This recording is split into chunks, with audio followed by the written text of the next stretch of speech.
S&P futures are slipping 0.3% right off the bat this morning. Nasdaq futures down 0.7%. We've got Brent crude surging over 4% to hit a 5-week high. It is sitting right in that $92 to $94 a barrel range. The primary catalyst here is strictly geopolitical. We are currently tracking the 11th straight night of airstrikes in the U.S.-Iran conflict. Right, and the real risk here is that word 11th. I mean, the market can easily digest a one-off geopolitical event. A weekend flare-up gets priced in and forgotten by Tuesday morning. But 11 consecutive nights, that signals to institutional capital that this is a sustained structural disruption. And adding to that sustained disruption, the overnight flow shows Houthi forces are actively threatening to block 2.5 million barrels per day of Saudi oil exports. We are explicitly looking at these events as institutional algorithms do, purely as supply chain mathematics, completely agnostic to the politics. Because the market does not care about sentiment. It only cares about supply shocks. The immediate reaction is capital rotating defensively into energy, specifically the XLE ETF. Right. They are aggressively hedging, because when Brent hits $94, it creates an aggressive risk premium across the entire physical economy. Transport costs spike, manufacturing costs spike, and the consumer gets squeezed at the pump. But look at the corporate earnings data coming in.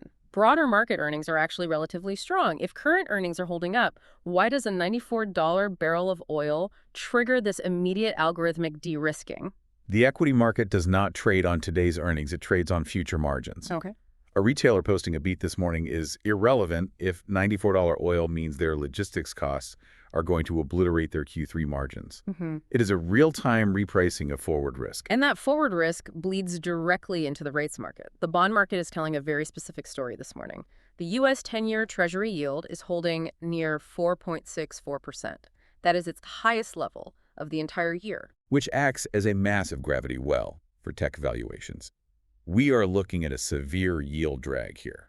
Let's stress test that yield drag. A 4.64% yield is historically restrictive, yes.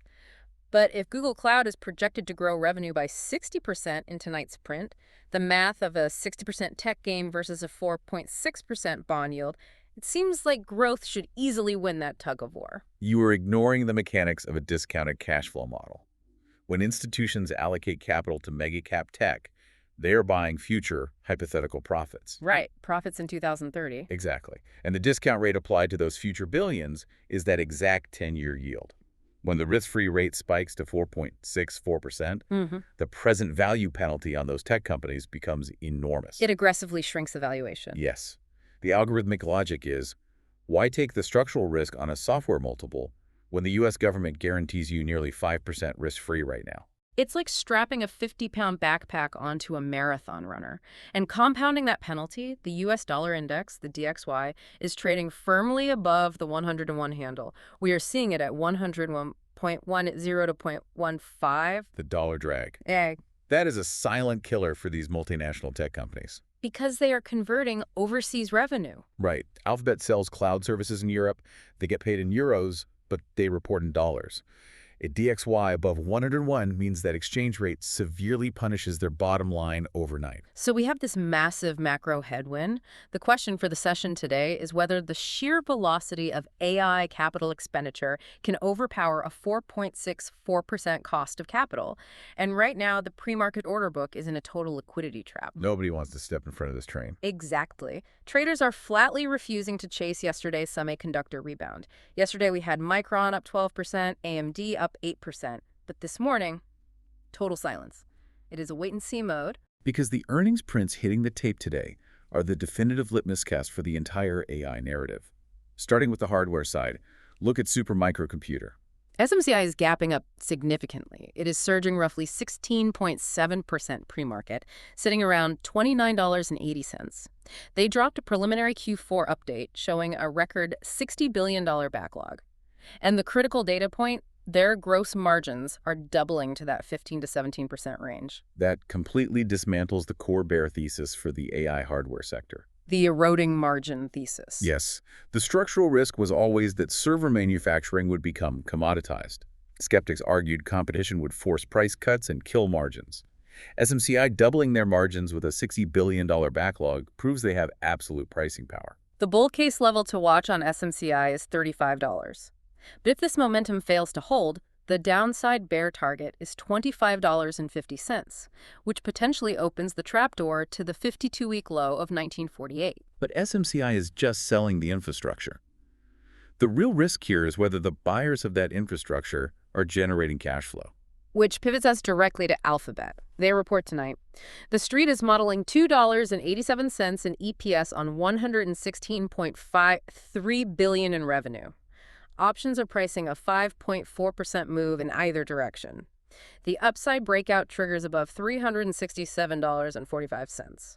The bear case exposes downside below $329.75.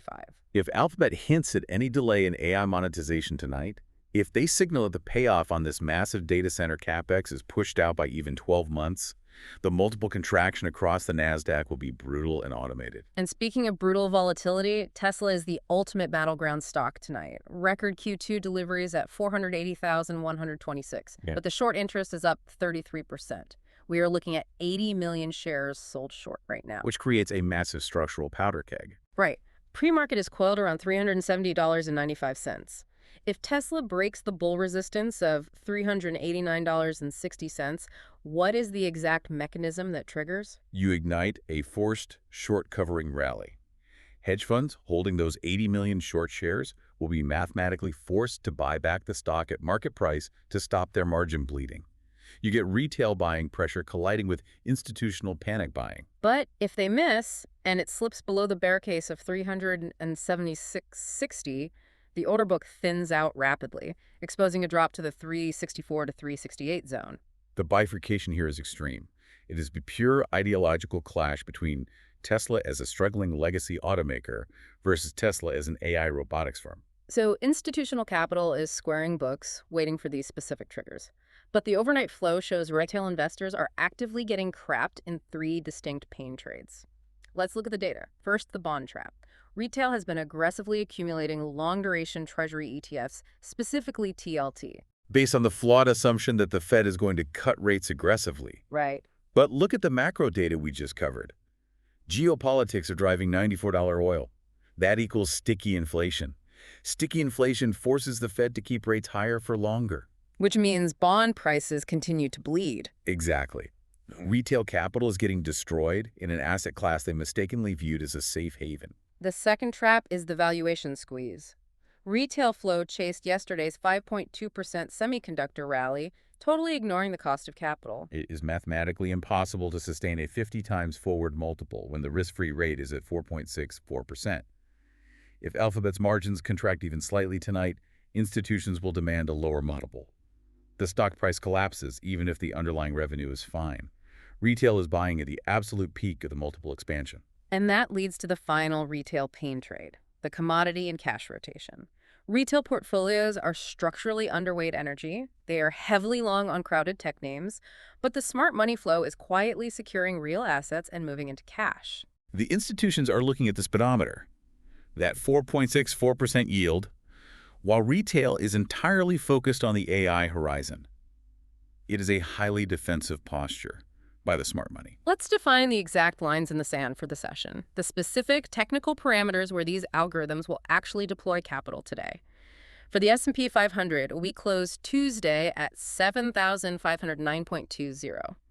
Right now, it is consolidating in a tight 7,510 to 7,525 zone. The critical level here is the floor. Exactly. Support is at 7,450. The options flow data highlights this as major institutional support. If that breaks, the trapdoor opens to 7,400. You have to respect that 7,450 level. It is not just a psychological barrier. Option market makers are heavily short puts at that exact strike. Right, they have to delta hedge. Yes. If the S&P drifts towards 7,450, those market makers are forced to aggressively short the index futures to neutralize their own risk. It creates a mechanized, self-fulfilling cascade down to 7,400. Upside resistance for the S&P is 7,550. Clearing that opens the runway back to the 52-week high of 7,620.90. Now, looking at the Nasdaq 100. It closed at 29,155.18. The pre-market is drifting down to the 29,100 zone. But the only level that truly matters structurally is the June low. 28,227. That is the ultimate macro line in the sand. Slipping below 28,227 threatens a much deeper structural correction. Breakout resistance to the upside is 29,500. But listen, until we get those big tech numbers tonight, we are stuck in this liquidity vacuum. So the institutional playbook today is capital preservation. Entirely. Expect severe early morning chop.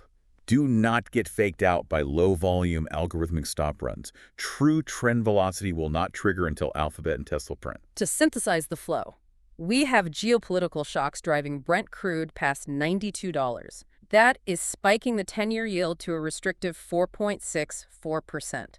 And the entire market is in a holding pattern, demanding proof that AI CapEx is yielding actual cash flow. If a 4.64% yield is the new structural reality for the next 5 years, the entire AI narrative has to shift. Right. The era of cheap money subsidizing endless research is over. These mega-cap tech firms will be forced to become ruthlessly profitable immediately, or the multiple contraction will be systemic. Keep your risk tight. Watch those support levels at 7,450. We will catch you next time.